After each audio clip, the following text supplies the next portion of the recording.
আল্লাহ নবী বলেন, কোন মানুষ যদি মাগরিবের পরে আর ফজরের পরে সূরা ইখলাস পড়ে 3 বার, সূরা ফালাক পড়ে 3 বার, সূরা নাস পড়ে 3 বার, এই তিনটা সূরা যদি কেউ 3 বার পড়ে, রাসূল বলেন তাজজিকা মিন কুল্লি শাই, যাও কথা দিলাম এই তিনটা সূরা তোমার জীবনের জন্য যথেষ্ট।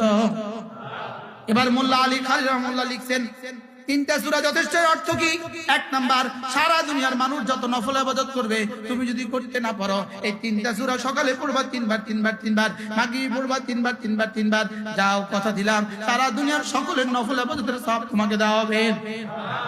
2 নাম্বার, তোমার আজকের দিনে কি কি প্রয়োজন, তোমার আজকের দিনে কি কি প্রয়োজন, তোমার আগামীকাল কি কি প্রয়োজন, তোমার দুনিয়াতে কি কি লাগবে, তোমার কবরে হাসরে মিজানে ফুলসিরাতে কি কি লাগবে তোমার তো জানা নাই। তিনটা সূরা যদি তুমি সকালবেলা পড়ো 9 বার, সন্ধ্যাবেলা পড়ো 9 বার, তাজজিকা মিন কুল্লি শাই, তোমার দুনিয়াতে, তোমার কবরে, তোমার হাসরে, তোমার মিজানে, তোমার ফুলসিরাতে যখন যা লাগবে সব দিব।